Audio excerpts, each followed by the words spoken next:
30 अप्रैल को मेरी पहली वीडियो आई थी फिजिक्स की स्ट्रेटजी पे।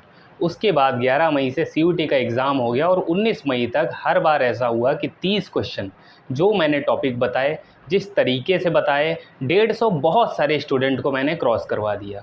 ये कोई ट्रिक नहीं है, ये कोई तुक्का नहीं है, ये पेपर को ऑब्ज़र्व करके वहाँ से आउटपुट निकाला हुआ मेरा अपना खुद का मेथड है। और जो मुझे ऐसा लगता है कि ये टॉपिक जो अदर एग्ज़ाम्स में भी आए हुए हैं, हर बार हर एग्ज़ाम में फॉलो होते हैं, वही एक तरीका आपको मैं बताते आ रहा हूँ।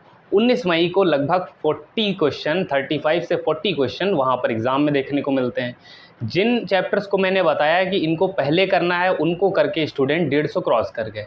बहुत ज़्यादा उन्होंने सिलेबस नहीं पढ़ा था, बेसिक एनसीईआरटी वाला पे मैंने बोला कि ये 8 घंटे और 3 घंटे का लेक्चर देख लेना। उसको देखने के बाद स्टूडेंट 150, 160 स्कोर कर गए।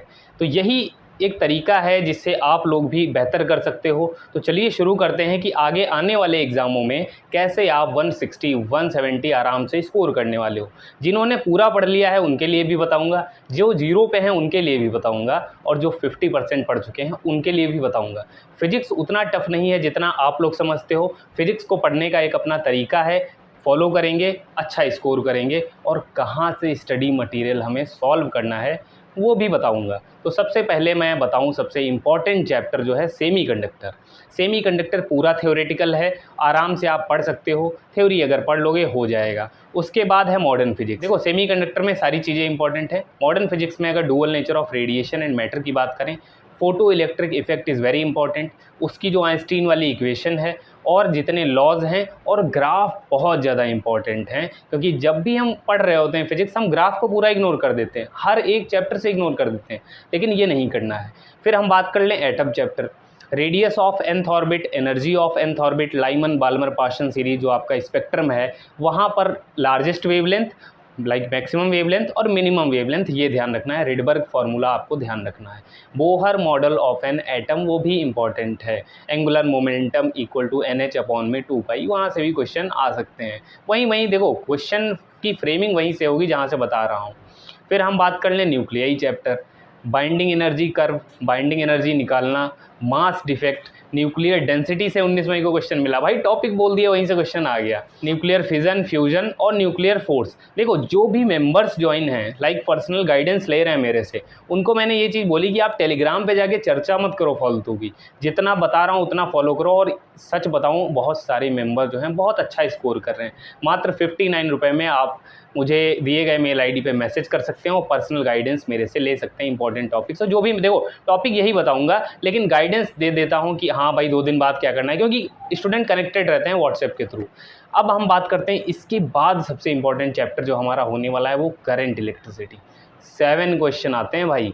करंट इलेक्ट्रिसिटी में ड्रिफ्ट वेलोसिटी, रेजिस्टेंस और रेजिस्टिविटी और कंडक्टिविटी का फॉर्मूला, रेजिस्टेंस का क्या वेरिएशन है टेम्परेचर के साथ, सेमीकंडक्टर का और कंडक्टर का क्या वेरिएशन है, और वहीं पर रेजिस्टिविटी और टेम्परेचर के बीच का ग्राफ। ये सारी चीज़ें, charging and discharging of cell और सर्किट प्रॉब्लम, और बेसिक थ्योरी याद करना। जैसे उसने पूछ लिया किरचॉफ लॉ किस पे बेस्ड है ना, तो कंजर्वेशन ऑफ एनर्जी, इस टाइप से आपको थ्योरी ध्यान रखनी है। उसके बाद मैं जो आपको चैप्टर बताऊंगा वो है EMI एंड AC, दोनों से मिला के 6 क्वेश्चन आते हैं। पहले हम बात कर लेते हैं अगर हमने इतना किया तो हमारा कितना हो जाएगा।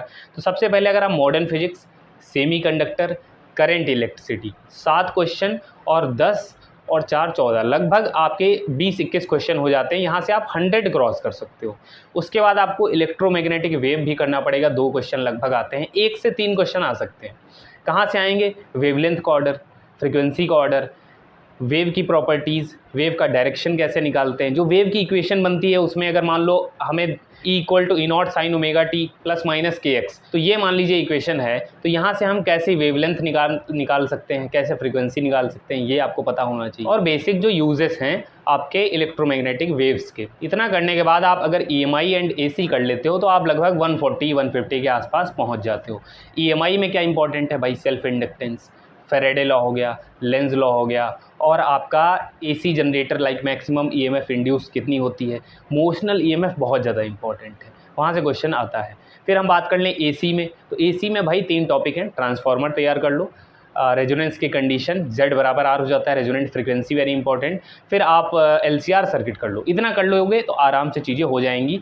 फिर आते हैं हम रे ऑप्टिक्स। तो रे ऑप्टिक्स में बहुत सिंपल है, ज़्यादा नहीं, टोटल इंटरनल रिफ्लेक्शन कर लो, lens maker formula, lens formula, power कर लो, इंस्ट्रूमेंट में टेलीस्कोप कर लो, प्रिज्म में मिनिमम डेविएशन वाला फार्मूला और पूरा मिनिमम डेविएशन की थ्योरी वगैरह जो है उसको कर लो। फिर आते हैं वेव ऑप्टिक्स। अब देखो रे ऑप्टिक्स और वेव ऑप्टिक्स मिला के लगभग कितने क्वेश्चन आ सकते हैं आपके?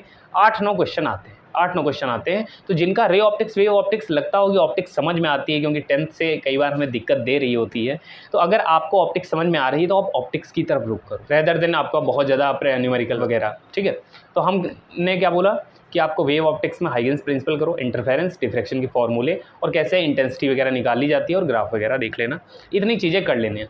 उसके बाद अब आते हैं इलेक्ट्रोस्टैटिक्स। तो देखो इलेक्ट्रोस्टैटिक लास्ट में करना, टफ पोर्शन है, वहाँ के न्यूमेरिकल अगर आप हैंडल कर पाओगे तो बहुत टफ पड़ जाता है, इजीली हैंडल नहीं होते हैं। तो इलेक्ट्रोस्टैट्स में कैसे करना है ये बताते हैं। इलेक्ट्रोस्टैट में गॉस लॉ के एप्लीकेशन, वहाँ पे जितने भी फॉर्मूले हैं, और आपके electric field due to dipole, Coulomb's law पे जो इक्विलिब्रियम वाले क्वेश्चन आते हैं, नेट फोर्स कहाँ पे जीरो होगा, इस तरह के क्वेश्चन।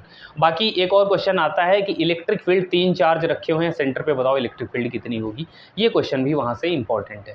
फिर हम बात कर लेते हैं आपका पोटेंशियल एंड कैपेसिटेंस में। तो parallel plate capacitor, work done निकालते हैं हम, और पोटेंशियल एनर्जी और टॉर्क वगैरह के भी फॉर्मूले ध्यान रखना वहाँ पे। फिर आते हैं moving charges and magnetism.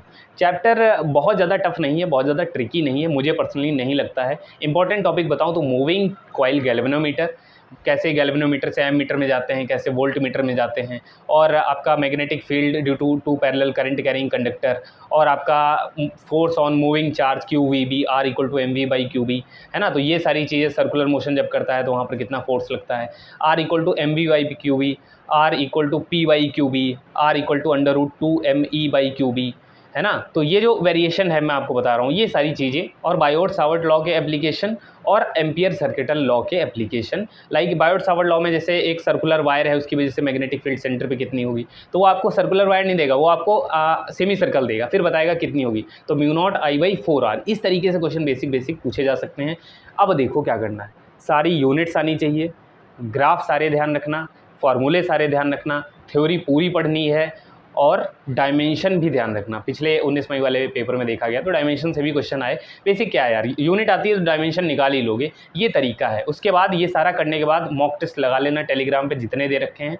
Theory के लिए NCERT वाला पे 2 आपके दे रखे हैं लेक्चर्स, 8R 3R वो करना है। बाकी न्यूमेरिकल प्रैक्टिस के लिए शैलेंद्र सर CUT वाला पे वो भी कर सकते हो। बाकी अगर न्यूमेरिकल प्रैक्टिस करना चाहो तो जो मैंने मॉक टेस्ट दे रखे हैं टेलीग्राम पे, 28 मॉक टेस्ट हैं, वो भी कर सकते हो।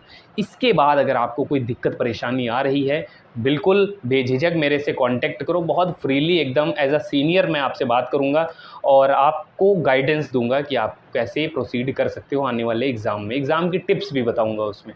मिलते हैं हम लोग नेक्स्ट वीडियो में। चैनल पर नया हो तो सब्सक्राइब कर लेना, वो गलती मत करना जो वो स्टूडेंट कर रहे हैं जो फॉलो नहीं कर रहे हैं।